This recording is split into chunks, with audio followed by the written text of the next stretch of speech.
हे दुदुम्भी, तू गर्जन करने वाले गोवों को गूंजित करने वाली, धन दात्री और सेना को साहस प्रदान करने वाली है। तू कल्याण करने वाली एवं उत्तम पुरुषों को जानने वाली है। तू इन दोनों राजाओं के युद्ध के मध्य अनेक वीरों को कीर्ति प्रदान कर। हे संग्राम में विजय प्राप्त करने वाली दुदुम्भी, तू कल्याणी, धन जीतने वाली, शक्तिशाली एवं मंत्र के द्वारा तीक्ष्ण बनाई हुई है। अधिश्रवण काल में पर्वत अपने पाषाण खंडों को दबाता हुआ नृत्य करता है, उसी प्रकार तू भी शत्रुओं के धन पर अधिकार करती हुई नृत्य कर।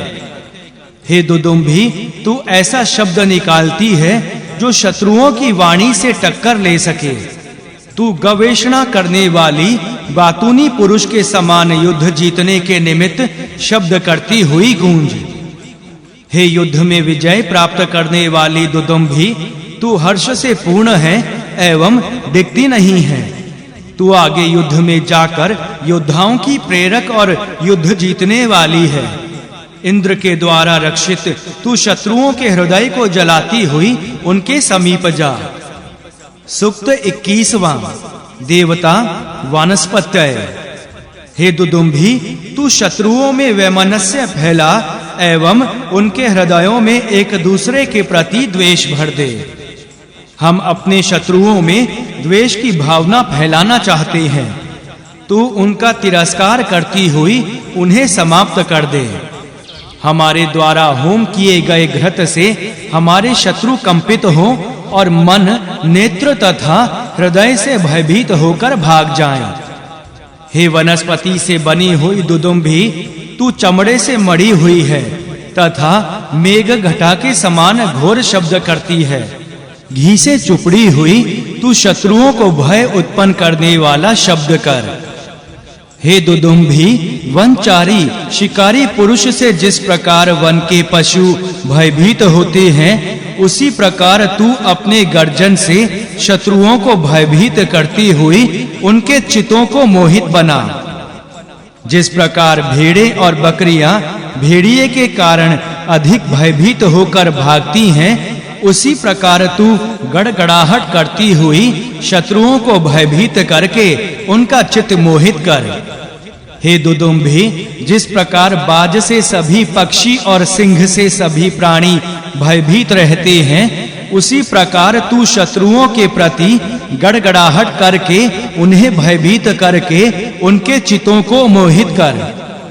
जो संग्राम के देवता हैं, उन्होंने हिरण के चमड़े से मड़ी हुई दुदुम्भी बजाकर शत्रुओं को भयभीत करके पराजित किया। इंद्र जिन पदघोषों से खेलते हैं, उनसे अधिक संख्या वाले शत्रु भयभीत हों। शत्रुओं की पराजित सेनाएं जिस ओर भाग रही हैं, हमारे बाणों की डोरी और दुदुम्भी का शब्द मिलकर उधर ही उनको भयभीत करे और हरा दे। हे सर्प, तुम शत्रुओं के नेत्रों की देखने की शक्ति छीन लो। हे सूर्य किरणों, तुम दौड़ते हुए शत्रुओं की पीठ पर पड़ो। भुजाओं की शक्ति क्षीण होने पर जब शत्रु भागने लगे तो उनका साथ मत दो। हे मरुतों, तुम उग्र कर्म करने वाले हो। तुम इंद्र के साथ मिलकर शत्रुओं का मर्दन करो। सोम राजा, वरुण राजा, महादेव और मृत्युदेव इंद्र का सहयोग करें। ये देव सेनाएं समान चित्त वाली हैं और इनके झंडे में सूर्य विराजमान हैं। ये सेनाएं शत्रुओं पर विजय प्राप्त करें। मेरी यह आहुति ग्रहण करने योग्य हो। सूक्त 22वां। देवता तकमा नाशन। अग्निदेव ज्वर को बाधा पहुंचाएं।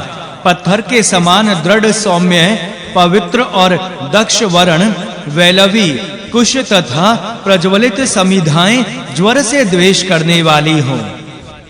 हे देह को नष्ट करने वाले ज्वर, तू सभी मनुष्यों को संताप देता है। इस प्रकार तू तिरस्कृत, निर्बल एवं अधम स्थान को चला जा। हे शक्तिशाली, तुम कठोर एवं अवध्वंस के समान लाल रंग वाले ज्वर को मुझसे दूर हटाओ। मैं ज्वर को नमस्कार करके उसे निम्न स्थान में जाने के लिए प्रेरित करता हूँ। मुक्के के समान प्रहार करने वाला ज्वर महावृषभ को पुनः प्राप्त हो। मुंज से युक्त स्थान इस ज्वर का घर है तथा वीर्य की महान वर्षा करने वाले इसके स्थान हैं। हे तकमा, तू वहालिक देश में जितना है उतना ही उत्पन्न हुआ है। हे जीवन को सर्प के समान कष्ट देने वाले ज्वर, तू चोरी करने वाली दासी से वज्र रूप में मिल और हमसे अपने आप को दूर रख। हे तकमा, तू मूंज वाले प्रदेश को अथवा बहलिक देश को अथवा उससे भी दूर चला जा। तू प्रसव अवस्था वाली दासी से मिल और उसे कंपित कर। हम मूंज वाले एवं अधिक वर्षा वाले स्थानों पर जाने के लिए ज्वर से निवेदन करते हैं कि तू वहां जाकर अथवा अन्य स्थानों पर जाकर वहां की वस्तुओं का भक्षण कर। हे ज्वर, तू अन्य स्थानों में क्यों रमण नहीं करता? तू हमारे वश में होकर हमें सुखी बना। हम तुझसे बहालिक देश में जाने की प्रार्थना करते हैं। हे ज्वर, तू शीत के साथ रहता है तथा खांसी के साथ कंपित करने वाला है। तेरे आयुध भयंकर हैं, इनके साथ तू हमसे दूर चला जा। हे ज्वर, तू खांसी और शक्ति क्षीण करने वाले रोगों को हमारा मित्र मत बना। मैं तुझसे बार-बार निवेदन करता हूँ कि तू उस निचले स्थान से यहाँ मत आ। हे ज्वर, शक्ति क्षीण करने वाले रोग तुम्हारे भाई और खांसी तुम्हारी बहन है। पाप तुम्हारा भतीजा है, इन सबके साथ तुम दुष्ट पुरुष के पास जाओ। हे देव, तिजारी, चौथैया, वर्षा संबंधी, शरद, ग्रीष्म काल में होने वाले ज्वर के साथ साथ शीत ज्वर का विनाश करो। हम मूंज वाले स्थान से, अंग देश से, मध्य देश से और गांधार देश से कष्ट वाले रोग ज्वर को भगाते हुए सुखी बनते हैं। सूक्त 23वां। देवता इंद्र। धावा, पृथ्वी, सरस्वती देवी, इंद्र और अग्नि मुझ में ओतप्रोत हैं, वे क्रमियों का विनाश करें। हे धन के स्वामी इंद्र, इस बालक के शत्रु रूप क्रमियों का विनाश करो। इन्हें मेरे उग्र वचनों के साथ पूरी तरह नष्ट करो। जो क्रमी आंखों में घूमते हैं, जो नाखूनों में चलते फिरते हैं तथा जो दांतों के मध्य निवास करते हैं, उन क्रमियों को हम नष्ट करते हैं।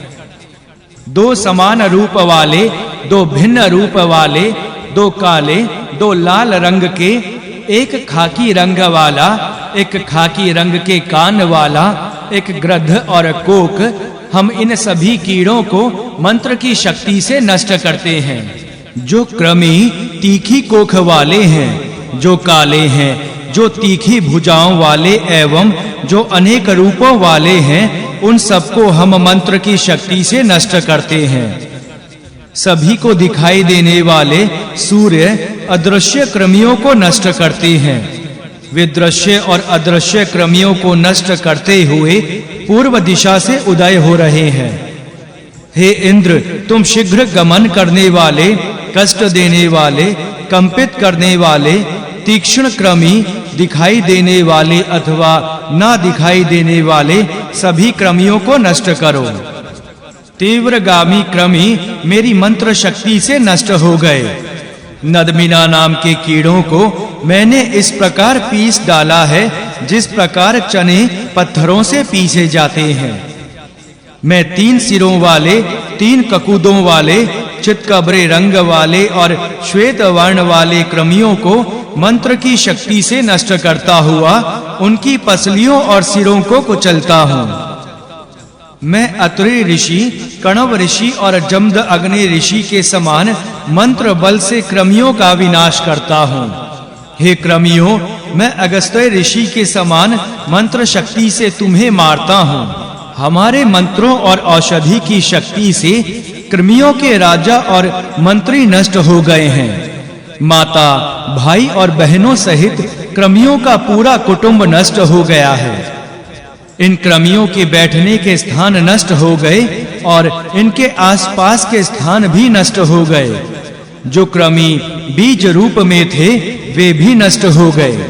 मैं सभी नर कृमियों और मादा कृमियों को पत्थर से नष्ट करता हूँ एवं उनका मुख अग्नि से नष्ट करता हूँ।